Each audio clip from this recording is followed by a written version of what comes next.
मेरे को जप करने का आदेश दिया जाए तो मैं अगर जप करूंगा तो पहले अपने गुरु जी का प्रणामी मंत्र बोलूंगा। नमो ओम विष्णु पदाय राधिकाय प्रियात्मने श्री श्रीमद् भक्ति वेदांत शील नारायण गोस्वामी इति नामिने। फिर नमो ओम विष्णु पदाय कृष्ण पृष्ठाय भूतले श्रीमद् भक्ति वेदांत स्वामी इति नामिने। नमस्ते सरस्वती देव गौरवाणी प्रचारिणे निर्विशेष शून्यवादी पाश्चात्य देश तारिणे वाञ्छाकल्पतरुभ्यश्च कृपा सिन्धुभ्यैव च पतितानां पावनेभ्यो वैष्णवेभ्यो नमो नमः। श्री कृष्ण चैतन्य प्रभु नित्यानंद श्री अद्वैत गदाधर श्रीवासादि गौर भक्त वृंद। श्री कृष्ण चैतन्य प्रभु नित्यानंद श्री अद्वैत गदाधर श्रीवासादि श्री गौर भक्त वृंद। हरे कृष्ण कृष्ण कृष्ण हरे हरे, हरे राम राम राम हरे हरे। इस प्रकार से। ठीक है। ठीक है, ठीक है प्रभु जी। हाँ। ज्ञानतिमिरन्दस्य ज्ञानाञ्जनशलाकया चक्षुरुन्मीलितं येन तस्मै श्रीगुरुवे नमः। गुरुवे गौरचन्द्राय राधिकाय तदालये कृष्णाय कृष्णभक्ताय तद्भक्ताय नमो नमः। वाञ्छाकल्पतरुभ्यश्च कृपा सिन्धुभैव च पतितानां पावनेभ्यो वैष्णवेभ्यो नमो नमः। नमो महावदन्याय कृष्णप्रेमप्रदायते कृष्णाय कृष्णचैतन्य नामिने गौरतिशे नमः। हे कृष्ण करुणा सिंधु दीनबंधु जगतपते गोपेश गोपिका कांत श्री राधा कांत नमस्तुते। तप्त कांचन गौरांगी श्री राधे वृंदावनेश्वरी वृषभानुसुते देवी प्रणमामि हरिप्रिय। भक्त्या विहीनय अपराधलक्षे क्षिप्तश्च कामादि तरङ्गमध्ये कृपामयि त्वां शरणं प्रपन्ना वृन्दे नमस्ते चरणारविन्दं वृन्दे नमस्ते चरणारविन्दं वृन्दे नमस्ते चरणारविन्दम्।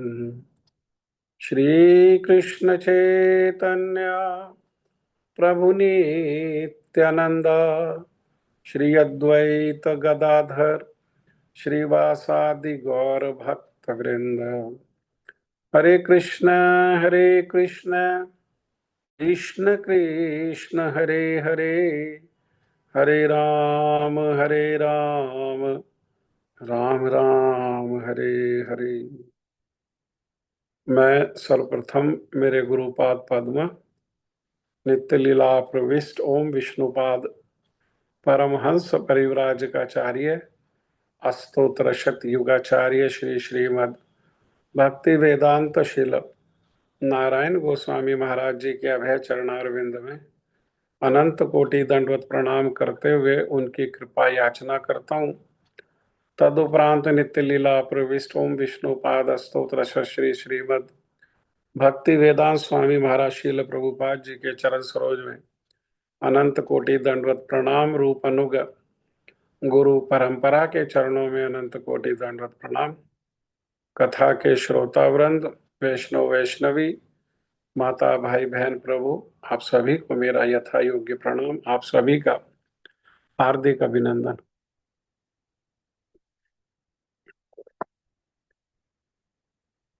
हम लोग नित्य लीला प्रविष्ट ओम विष्णुपाद श्री श्रीमद भक्ति सिद्धांत सरस्वती ठाकुर शील प्रभुपाद जी की उपदेशावली को हम लोग श्रवण कर रहे हैं। तो हमने पहले उनका उपदेश को श्रवण किया था। दूसरे उपदेश में श्रील प्रभुपाद कह रहे हैं, विषय विग्रह श्री कृष्ण ही एकमात्र भोक्ता है, तद अतिरिक्त सभी उनके भोग्य हैं। प्रेम उद्देश्य, प्रेम के जो विषय हैं वो श्री कृष्ण है, और वे विषय विग्रह भगवान है। और एक और भगवान है, वो है आश्रय विग्रह भगवान। उस प्रेम के ही जो आश्रय है वो आश्रय विग्रह भगवान है, जो मूल में श्रीमती राधा रानी है। तो यहाँ कहने का अर्थ ये है, ईश्वर एकला कृष्ण आर सब भृत्य, भगवान एकमात्र श्री कृष्ण हैं, वे ही विषय विग्रह हैं, और विषय विग्रह होने के कारण वे ही एकमात्र भोक्ता हैं, और सब भृत्य, और सब उनके सेवक हैं, और उनकी सेवा ही सबका उद्देश्य है। और संसार में जो कुछ भी है, विशेषकर उनके भक्तों के हृदय में उनके प्रति जो प्रेम की भावना है, प्रेम के भाव हैं, उन सबके भोक्ता वे भगवान ही हैं, और उनको छोड़ करके बाकी सब, श्रीमती राधा रानी भी सब जो है उनके भोग्य हैं। हाँ, सबको। तो वो भगवत गीता में भी भगवान श्री कृष्ण अपने बारे में इसी प्रकार से बता रहे हैं, भोक्ताराम यज्ञ तपसाम सर्वलोक महेश्वरम। सारे लोकों का ईश्वर मैं ही हूं, ईश्वरों का ईश्वर मैं ही हूं, सब कुछ मैंने ही बनाया है, सबका कारण मैं हूं। इसीलिए जितने भी प्रकार के यज्ञ हैं, जितने प्रकार के दान हैं, जितनी प्रकार की तपस्या है, सबका भोक्ता कौन है? सबके भोक्ता एकमात्र भगवान श्री कृष्ण हैं। आगे तीसरी शिक्षा में, तीसरे उपदेश में कहा, जो हरि भजन नहीं करते वे सभी निर्बोध और आत्मघाती हैं। जीवन का उद्देश्य भगवान का, हरि मतलब भगवान का भजन करना, भगवान श्री कृष्ण का भजन करना। परंतु जो ऐसा नहीं कर रहे हैं वो कौन है? वो निर्बोध है। निर्बोध का अर्थ क्या है? उन्हें बोध नहीं है। बोध का अर्थ है उनको ज्ञान नहीं है, वे सब अज्ञानी हैं और आत्मघाती हैं। संसार में आत्मघात को अर्थ जो है वो ठीक से नहीं लिया जाता। संसार में आत्मघात का अर्थ है कि कुछ उपाय करके शरीर को त्याग देना, ये आत्महत्या है, ये आत्मघात है। ये आत्मघात नहीं है तो शरीर का त्याग है। हाँ, आत्मघात तो वास्तव में मनुष्य जीवन पाकर के भी और भगवान का भजन नहीं करना और भगवान से विमुख होकर के संसार के विषयों में लगे रहना, इसको वास्तव में आत्महत्या कहा गया। आत्महत्या अर्थात वो फिर अनेकों अनेक जन्म के लिए वो आत्मा फिर बद्ध हो गई। एक अवसर मिला था, वो जो बद्ध जीव है, बद्ध आत्मा है, उसको मुक्ति का, और वो भगवान का भजन करके वो उपाय था, जिस उपाय को जीवन में आचरण नहीं करके क्या किया? आत्मघाती, हाँ, आत्मघात कर लिया। अब फिर पता नहीं कब जा करके फिर दोबारा मनुष्य जन्म मिलेगा। मनुष्य जन्म मिलेगा तो कहाँ मनुष्य जन्म मिलेगा? मनुष्य जन्म मिलेगा तो साधु संग मिलेगा या नहीं मिलेगा। हाँ, ये जो अवसर को गंवाना है, इसको कह रहे हैं श्रील भक्ति सिद्धांत सरस्वती ठाकुर प्रभुपाद कि ये वास्तव में आत्महत्या है। चौथा में कहा श्री हरि नाम ग्रहण और भगवत साक्षात्कार दोनों एक ही बात है। यहां पर कहा हरि नाम ग्रहण, तो हरि नाम ग्रहण को श्रीमन चैतन्य महाप्रभु ने बताया कि हरि नाम ग्रहण के क्या लक्षण है। किसी कोई हरि नाम ग्रहण कर रहा है, इसका क्या उसके लक्षण है। जैसे हर वस्तु का लक्षण है, इसी प्रकार से हरिनाम ग्रहण का भी लक्षण है। वो लक्षण बताया श्रीमन चैतन्य महाप्रभु ने अपने शिक्षा अष्टक में। नयनम गलदश्रु धारया वदनम गदगद रुद्रया गिरा पुलके निचितम वपु कदा तब नाम ग्रहणे भविष्यति। नाम ग्रहण कब होगा? जब आंखों से नित्य निरंतर उन श्री राधा कृष्ण युगल के स्मरण करके, उनकी लीला, उनके गुण आदि, उनके भक्तों की कृपा को स्मरण करके जब नाम मुख में आते ही आंखों से आंसू बहने लगे। इसको कहा श्रील नरोत्तम दास ठाकुर ने, गौरांग बलिते हवे पुलक शरीरा हरि हरि बलिते नयने बहे बेनीरा। हाँ, नाम आते ही आंखों से क्या हो गया? नाम आते ही उनकी कृपा, उनकी दया, उनका रूप, उनके जो गुण हैं विशेषकर भक्तों के प्रति किस प्रकार से उनकी वात्सल्यता है, उस सब का स्मरण, नाम आते ही उस सब का स्मरण आ जाता है। और इसीलिए क्या है, आंखों से नाम आते ही नित्य निरंतर अश्रुधारा बहती रहती है। गला जो है वो अवरुद्ध हो जाता है, भावों के कारण वो अवरुद्ध हो जाता है। शरीर कंपन करने लगता है, रोम पुलकित हो जाते हैं, शरीर को, वजन को धारण नहीं कर पाते हैं। हाँ, ये सब लक्षण है।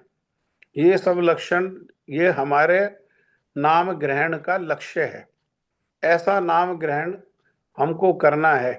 अभी जो नाम ग्रहण हो रहा है, अभी वास्तव में नाम ग्रहण नहीं हो रहा। अभी जो नाम हो रहा है वो इस लक्ष्य की ओर अग्रसर कराने के लिए हो रहा है।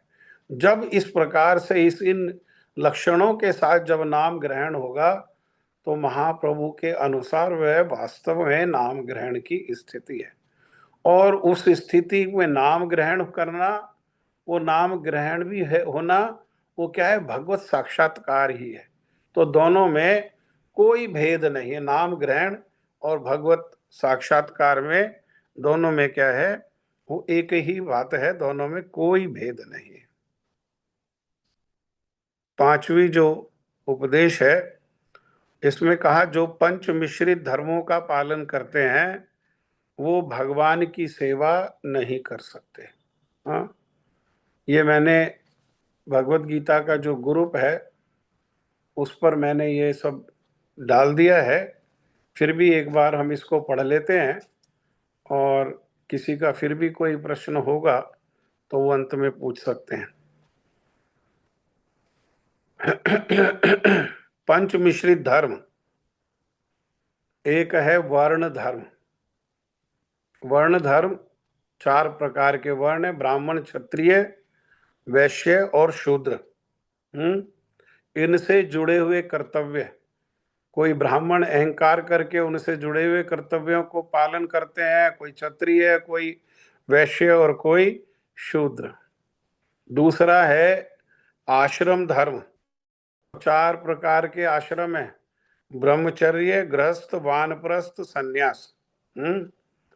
तो ये 4 प्रकार के आश्रम धर्म के जो कर्तव्य है उनका पालन करता है। लेकिन महाप्रभु ने जब परिचय दिया, जो हमारा परिचय है, हमारा वास्तविक परिचय है, तो उन्होंने कहा ना मैं वर्णी हूं, अर्थात ना मैं ब्राह्मण हूं, ना मैं क्षत्रिय हूं, ना मैं वैश्य हूं, ना मैं शूद्र हूं और ना मैं ब्रह्मचारी हूं, ना गृहस्थ हूं, ना सन्यासी हूं, ना वानप्रस्थी। उन्होंने क्या परिचय दिया कि मैं कौन हूं? मैं तो जो गोपीर भरतु पद कमलयो, दासेर दास अनुदास। हाँ, गोपियों को प्रसन्न करने वाले, सुख देने वाले, पालन करने वाले, अन्यथा गोपियों के द्वारा ही जो पालित हैं, ऐसे जो ब्रजेंद्र नंदन श्याम सुंदर हैं, उनके दासों के दासों का दास हूं। ये जिसका परिचय है वो तो जो है भगवान की सेवा कर सकते हैं।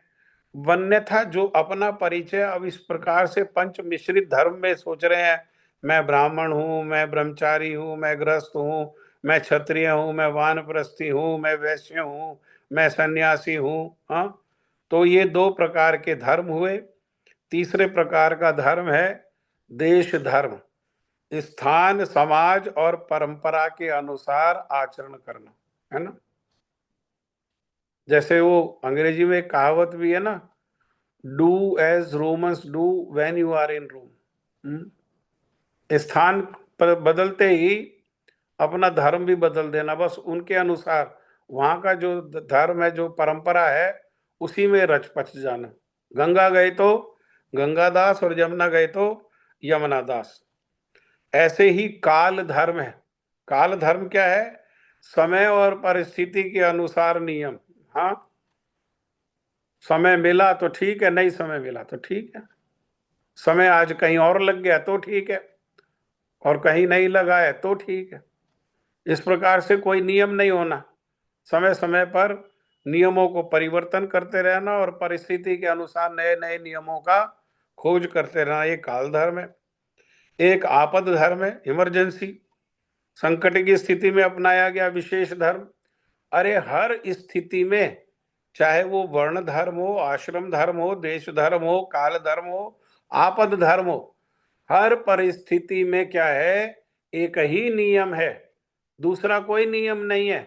वो नियम है कि भगवान को हमेशा स्मरण रखना। एक ही यम है, भगवान का कभी भी विस्मरण नहीं करना, भगवान को कभी भी नहीं भूलना। तो ये जो लेकिन जो इस प्रकार के धर्मों में फंसे हुए हैं, ये 5 प्रकार के जो धर्म हैं, इसी 5 प्रकार के धर्मों में जो फंसे हुए हैं, वो कभी भी भगवान की सेवा नहीं कर सकते। वो कभी परिवार सेवा में लगेंगे, कभी समाज सेवा में लगेंगे, कभी देश सेवा में लगेंगे, कभी अपनी जाति की सेवा में लगेंगे, कभी अपने मित्रों की सेवा में लगेंगे, वो लेकिन भगवान की सेवा में नहीं लग पाएंगे। क्योंकि अपने जो है वो क्या कर रहे हैं? अपना झूठा अहंकार में अपना परिचय कभी ब्राह्मण के रूप में जान रहे हैं, कभी गृहस्थ के रूप में जान रहे हैं, कभी सन्यासी के रूप में जान रहे हैं। अरे गृहस्थ हो, सन्यासी हो, नियम तो एक ही है, दो नियम थोड़े हैं। ग्रहे थाको बने थाको, सदा हरि बोले डाको, एक ही नियम है। सन्यासी के लिए भी वही नियम है और गृहस्थ के लिए भी वही नियम है। हाँ, 4 प्रकार के आश्रम है, चारों प्रकार के आश्रम में एक ही नियम है कि सबके आश्रम में भगवान होना चाहिए। 4 प्रकार के वर्ण है, चारों वर्ण का एक ही नियम है कि चारों वर्णों में भगवान होने चाहिए। हाँ? लेकिन जो इस तरह से ये ये उपाधियां देकर के अभी उपाधियों से मुक्त नहीं हुए हैं, इन्हीं उपाधियों में अभी तक फंसे हुए हैं, है ना। तो वो लोग क्या है? वो लोग भगवान की सेवा नहीं कर सकते। और आगे फिर खोज करके ये सब निकाला है। ये जो 5 प्रकार के और जो मिश्रित धर्म हैं, वो कौन से हैं? एक है भक्ति तो कर रहे हैं, लेकिन कैसे? कर्म मिश्रा। धर्म को पालन कर रहे हैं। चलो, धर्म क्या है? धर्म भक्ति है, तो भक्ति धर्म को पालन कर रहे हैं, लेकिन भक्ति धर्म से क्या है? उसमें कर्म को मिला रहे हैं। क्या है? क्या? यज्ञ, दान, व्रत, सामाजिक पुण्य को ही क्या समझते हैं? और मुख्य समझते हैं। यज्ञ हो रहा है, दान हो रहा है, व्रत हो रहा है, समाज का कोई पुण्य कार्य हो रहा है, प्याऊ खुलवाई जा रही है, कोई भंडारे खिलवाए जा रहे हैं, लड़कियों की शादी कराई जा रही है, उसी को क्या समझते हैं? उसी को मुख्य। ये सब गौण है, मुख्य तो एक ही है। मुख्य क्या है? हरि गुरु वैष्णव की सेवा ही जो है वो मूल है। हाँ, तो भक्ति को क्या करना? भक्ति को भी फल प्राप्ति का साधन बना देना, स्वर्ग की प्राप्ति का साधन बना देना, धन की प्राप्ति का साधन बना देना, भोग की प्राप्ति का साधन बना देना। तो ये क्या हुआ? ये मिश्रा हो गया, मिलावट हो गई इसमें। दूसरा है ज्ञान मिश्र। भक्ति को केवल ज्ञान का साधन कहना।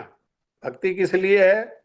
भक्ति का उद्देश्य एकमात्र ज्ञान, और ज्ञान के भेद से भक्तों में भेद करना। ये भी जो है, ये भी क्या है? ये भी ज्ञान मिश्रा भक्ति है। अरे इसको ज्यादा ज्ञानी, ये ज्यादा बड़ा भक्त है, अरे इसको ये ज्यादा ज्ञानी है, इसको ज्यादा। श्रील भक्ति सिद्धांत सरस्वती ठाकुर श्रील प्रभुपाद जी के जो गुरु जी है, श्रील गौर किशोर दास बाबा जी महाराज जी, उनको एक मेरे गुरु जी कह रहे थे, उनको एक भी श्लोक नहीं आता था, वो एक भी श्लोक नहीं लिख सकते थे। हाँ, तो उनको ज्ञान नहीं है। ज्ञान नहीं है उनको क्या? अरे वास्तव में उन्हीं को ज्ञान है। ज्ञानी तो एक गए थे मथुरा से, हाँ, उद्धव जी को भेजा था, और गोपियां तो किसी कॉलेज में, स्कूल में, हाँ, पढ़ने के लिए नहीं गई। तो दोनों में किसको वास्तविक ज्ञान है? उद्धव जी तो बृहस्पति जी से पढ़ के आए स्वर्ग में। तो वास्तविक ज्ञान किसको है? वास्तविक ज्ञान जो है वो गोपियों को है। वास्तविक ज्ञान क्या है? वास्तविक ज्ञान है कि वे हमारे प्रभु हैं और हम नित्य सनातन उनके सेवक सेविका हैं। इसको छोड़ करके दूसरा और कोई ज्ञान नहीं। इसको छोड़ करके और जो दूसरे ज्ञान है, ब्रह्म ज्ञान है, और क्या, ये मोक्ष की प्राप्ति के लिए, मोक्ष की प्राप्ति ही अंतिम लक्ष्य है। ये इस प्रकार के जो ज्ञान है, ये भी क्या है? ये भी मिश्रा है, ये भक्ति नहीं है। फिर योग मिश्रा। ईश्वर भगवान की सेवा क्या है? भगवान की सेवा तो गौण हो गई, बस हृदय में ध्यान करते रहे, हृदय में ध्यान करते रहे परमात्मा का। भगवान को ना भोग लगाया, ना उनके वस्त्रों को बदला, ना उनको स्नान कराया, ना उनके लिए माला गूंथी, ना उनको माला पहनाई।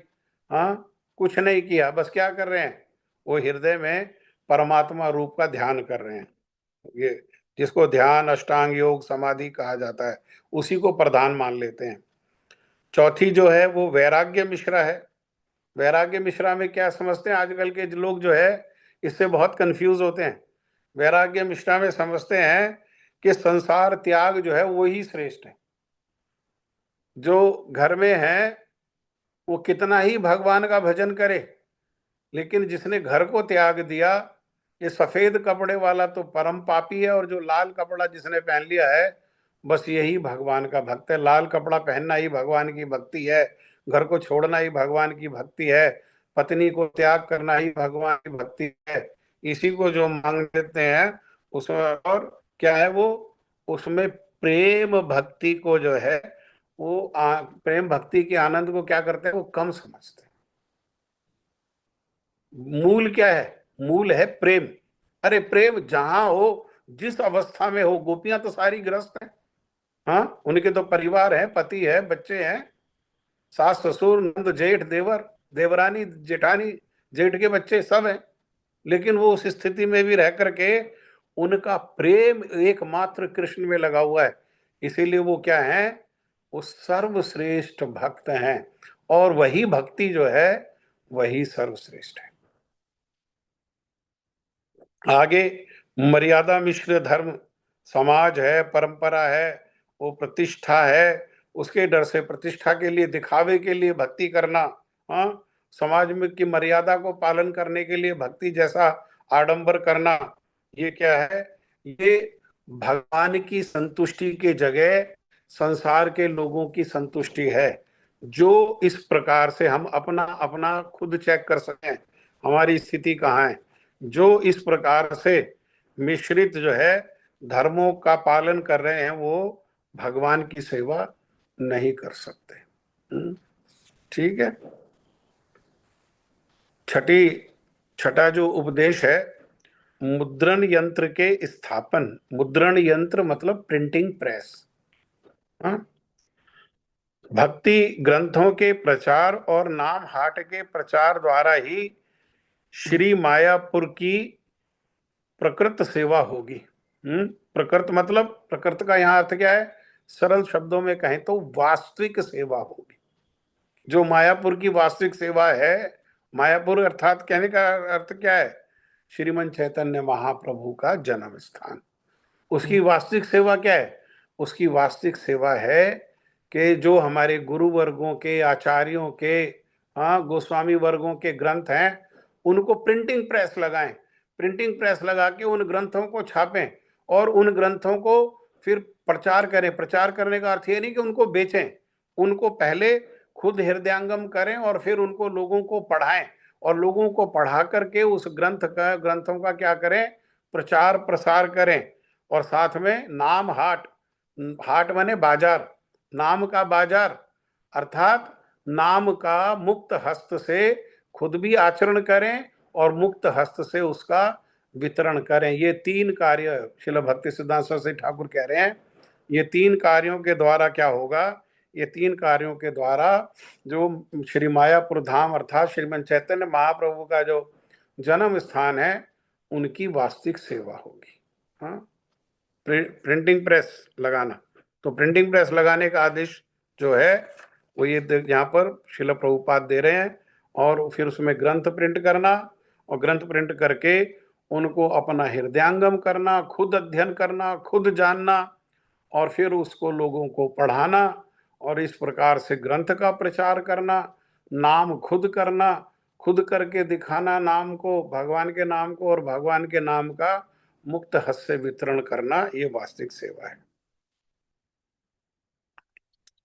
सातवें उपदेश में श्रील भक्ति सिद्धांत सरस्वती ठाकुर श्रील प्रभुपाद कह रहे हैं, हम सत्कर्मी, सत्कर्मी मतलब पुण्य, कुकर्मी पापी अथवा ज्ञानी या अज्ञानी नहीं है।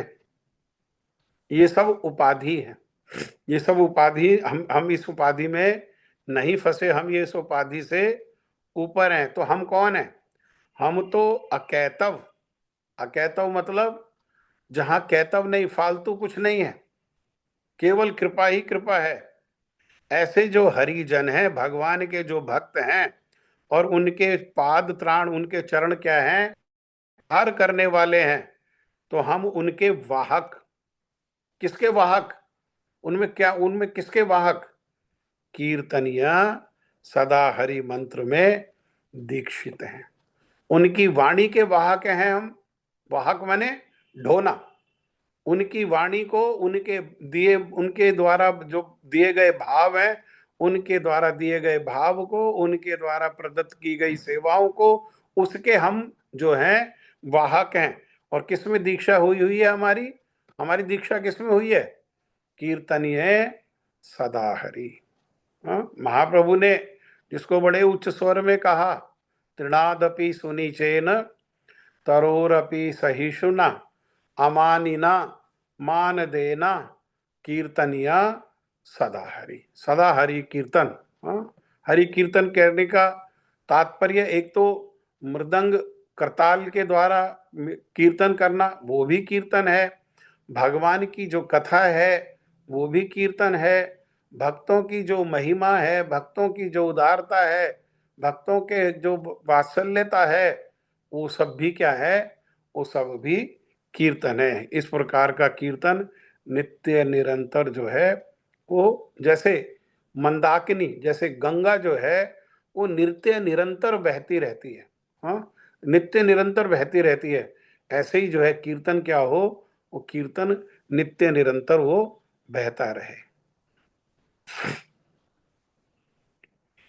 आचार रहित प्रचार कह तो रहे हैं, लेकिन अपने जीवन में तो आचरण ही नहीं है। बिना आचरण के कह रहे हैं। हाँ, वो क्या है? वो कर्म का अंग है। वो उससे पुण्य या पाप मिलेगा, उससे भक्ति नहीं मिलेगी। प्रचार क्या है? आचार ही प्रचार है।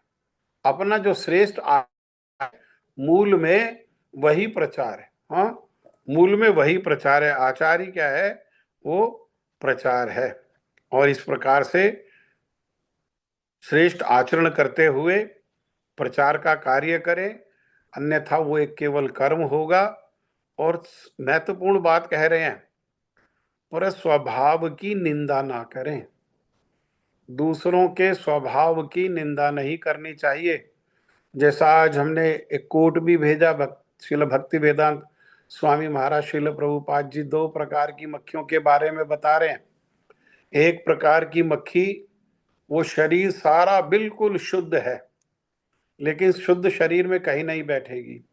जहां थोड़ा सा कहीं पर घाव है, गंदगी है, उस घाव की पस आदि है, कहाँ जाके बैठेगी वो मक्खी?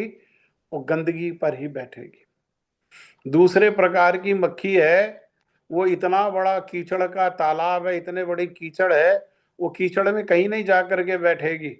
वो जो उस कीचड़ में कमल पुष्प खिला हुआ है, उस कमल पुष्प में शहद है, उस शहद की सुगंध से आकर्षित होकर के वो कमल पुष्प से क्या करेगी? उस जो है शहद को, मधु को ही लेगी। तो ये 2 प्रकार के स्वभाव हैं। कौन? हाँ, एक प्रकार का स्वभाव क्या है? एक प्रकार का स्वभाव है हर स्थान पर और दूसरों में दोष को दर्शन करना। दोष देखने से हमारा किसी प्रकार का भी कोई मंगल नहीं होगा, बल्कि जितना अधिक दोष को दर्शन करेंगे हम, जितना अधिक जो है दोष के चर्चा करेंगे, निंदा करेंगे, वही दोष हमारे अंदर आ जाएंगे। तो क्या श्रेष्ठ है? दूसरों के दोषों को नहीं देख करके, या दूसरे के जो दोष हैं उनको छोड़ करके, उनको इग्नोर करके, उनके जो गुण हैं, हाँ, संसार में कोई गुण नहीं है।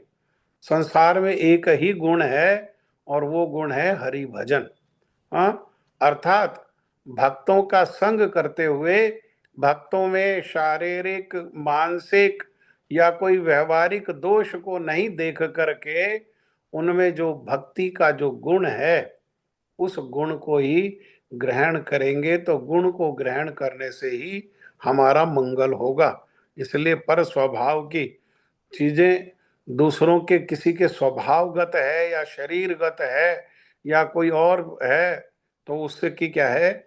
उसकी निंदा नहीं करनी चाहिए। श्रील रूप गोस्वामी पाद जी भी यही बात को समझा रहे। हमारे भगवान भी भगवत गीता में यही बात को कह रहे हैं, अपि चेत सुदुराचारो भजते माम अनन्य भाक साधुर एव सा। मंतव्य मानना पड़ेगा। हाँ, कोई व्यक्ति, कोई भक्त है जो अनन्य भाव से मेरा भजन कर रहा है, परंतु उसमें कोई स्वभाव के कारण दोष हो सकता है, कोई शरीर के कारण दोष हो सकता है, कोई जाति का दोष हो सकता है, कोई निम्न कुल के जन्म का दोष हो सकता है, कोई रूप का दोष हो सकता है। तो उन दोषों को नहीं देख करके क्या करना चाहिए? उनमें जो भक्ति का गुण है उसी को देख करके अपना आत्म संशोधन करना चाहिए। जो हमारे आत्म संशोधन किससे होंगे? हमारे अंदर जो दोष है वो कैसे जाएंगे? वो दूसरों के गुण को देख करके, उनके गुणों को एप्रिशिएट करके, और जितना परिमाण में हो सके उनके जो भक्ति का गुण है उसको ग्रहण करके उसको आचरण करेंगे, तो हमारे जो है आत्म संशोधन होगा। श्रील प्रभुपाद कह रहे हैं, मेरा यही उपदेश है। आगे कह रहे हैं, माथुर विरह कातर। कृष्ण मथुरा में चले गए, और कृष्ण मथुरा में जाने के बाद जो ब्रजवासी हैं, चाहे वहां पर उनके सेवक हैं, नंद बाबा यशोदा मैया के यहाँ बहुत सारे सेवक हैं जो कृष्ण की भी सेवा, चाहे उनके सखा हैं सुदाम, श्रीदाम, सुबल आदि, चाहे उनके माता पिता यशोदा मैया, नंद बाबा हैं, या उनके समकक्ष, उनके आयु के बराबर, उनके जैसे संबंध में और जो ब्रजवासी हैं वो, और या ये ब्रज गोपियां हैं, ये जो ब्रजवासियां हैं, ब्रजवासी हैं, उनकी सेवा करना ही हमारा परम धर्म है। इसी को कहा गोपीर भर्तु पद कमलयो दासेर दास अनुदास। हाँ, अहम हरे तव पाद एक मूल दास अनुदास भवितास्मि भूय। दासों के दास हैं हम। किनके दासों के? विशेषकर उन ब्रजवासियों के जो भगवान के दास हैं, जो भगवान के सेवक हैं, जो सेवा कर रहे हैं किसी ना किसी रूप में। चाहे वो दास्य भाव से सेवा कर रहे हैं, चाहे वो सख्य भाव में सेवा कर रहे हैं, चाहे वो वात्सल्य भाव में सेवा कर रहे हैं, चाहे वो श्रृंगार रस में सेवा कर रहे हैं, हमारा क्या कर्तव्य है? उनकी सेवा करना। इसीलिए कहा कि हमारा लक्ष्य क्या है? हमारा लक्ष्य है श्रीमती राधा रानी की पाल्य दासी के रूप में रहना, उन्हीं के ऊपर आश्रित, उन्हीं के द्वारा पालित और उन्हीं के भावों को लेकर के और भगवान का भजन करना, श्रीमती राधा रानी की सेवा करना, श्रीमती राधा रानी की जो हृदय में लेकर के भावों को लेकर के जो भजन कर रहे हैं, ऐसे भक्तों की सेवा करना। यही ब्रजवासी कहने से एक रूप में तो ये अर्थ होता है कि जिसका ब्रज में जन्म हुआ वो ब्रजवासी है। लेकिन हमारे गोस्वामी वर्गों ने उनको वास्तव में ब्रजवासी नहीं माना। ब्रजवासी किनको माना? जिन्होंने अपने हृदय को ही ब्रज बना करके श्री राधा कृष्ण युगल की सेवा में प्रस्तुत किया। अर्थात जिनके हृदय में नित्य निरंतर श्री राधा कृष्ण युगल जो है वो अपनी लीला आदि करते हैं, जिनके हृदय में गोविंद विश्राम करते हैं, वे सब कौन है? वे चाहे ब्रज में रहें या ब्रज से दूर रहें, वे सभी ब्रजवासी हैं। ऐसे ब्रजवासियों की सेवा करना, ऐसे जो ब्रजवासी हैं उनकी सेवा करना ही हमारा परम धर्म है। यदि हम श्रेय पथ चाहते हैं, एक होता श्रेय और एक होता प्रिय। प्रिय लगने वाला पथ, प्रिय लगने वाला पथ कौन सा है? जहां इंद्रिय भोग है, वो प्रिय लगने वाला है, वही तो अच्छा लगता है हमको। अरे पैसा मिले, उपाधि मिले, सम्मान मिले, ये रास्ता ज्यादा अच्छा लगता है। लेकिन ये रास्ता मंगल का रास्ता नहीं है। रास्ता कौन सा? श्रेय रास्ता। अर्थात ये सब छोड़ करके जो भगवत भक्ति वाला रास्ता है वो कौन सा है? वो श्रेष्ठ रास्ता है।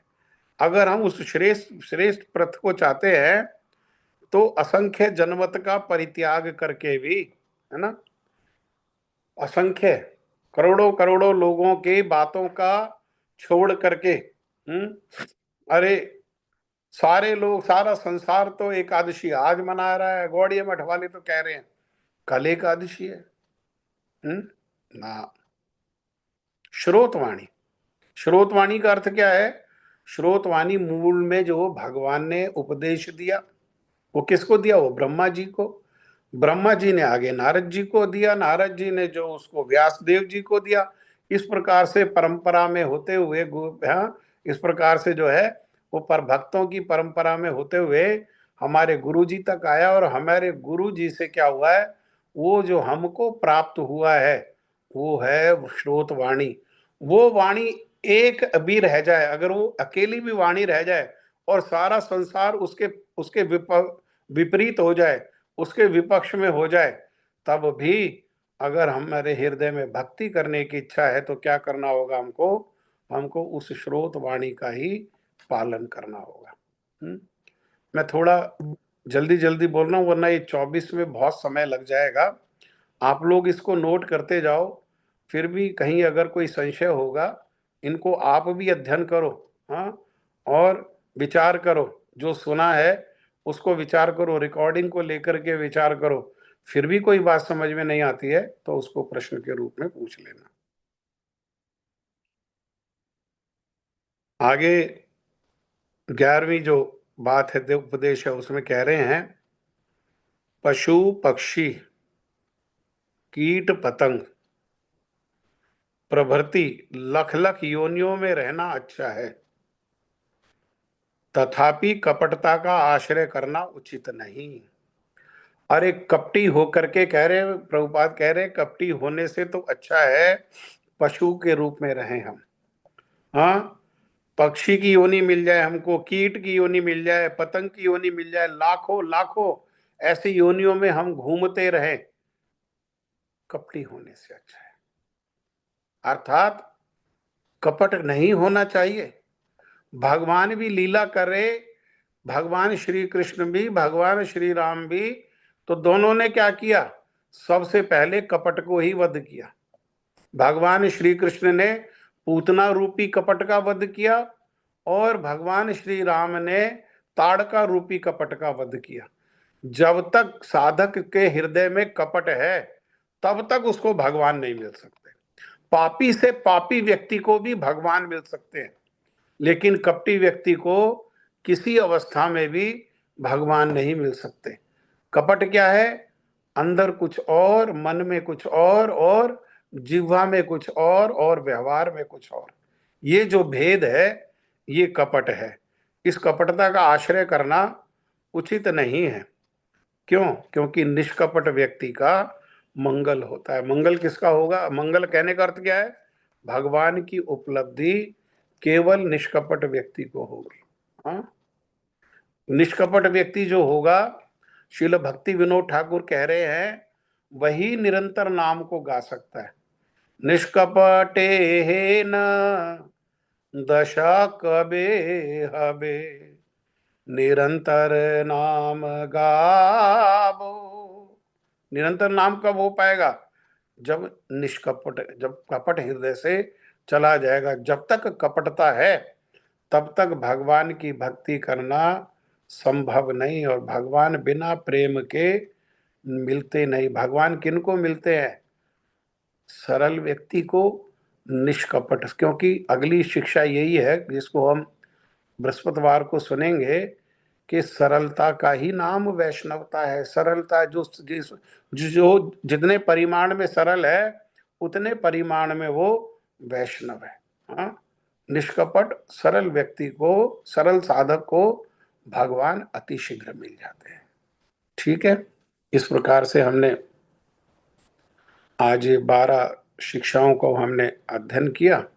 बाकी जो शिक्षाएं बची हैं, उपदेश बचे हैं, उनको बृहस्पतिवार को हम लोग सुनेंगे।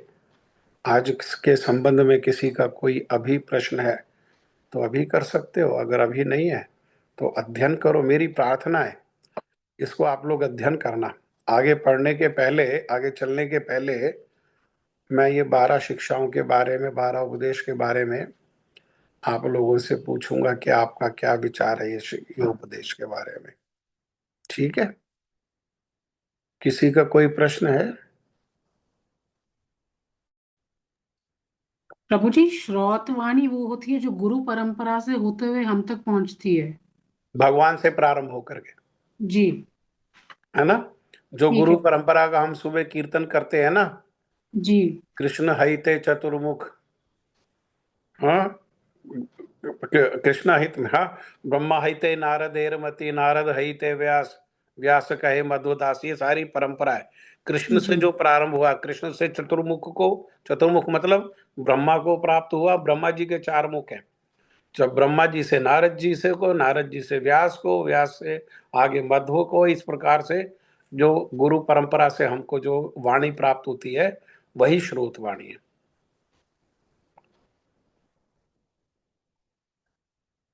समझ में आ गया? जी प्रभु जी। और कोई प्रश्न है किसी का?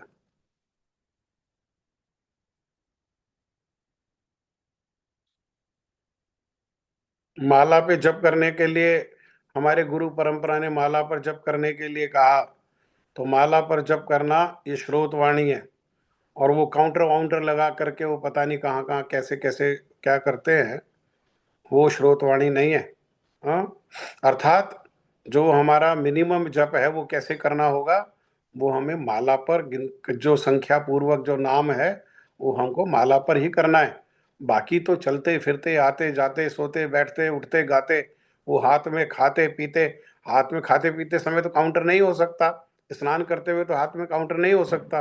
उस समय क्या है, भगवान का नाम नहीं लेंगे क्या? हाँ, काउंटर पे काउंट क्यों कर रहे हैं हम लोग? वो संख्या नहीं, वो संख्या काउंट नहीं होगी, है ना? तो वो जो है वो श्रोतवाणी का अंग नहीं है। एक उदाहरण दिया मैंने आपको।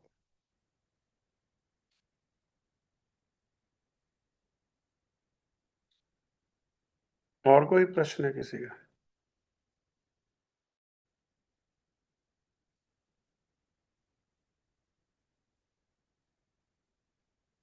ठीक है, फिर जय ध्वनि दो।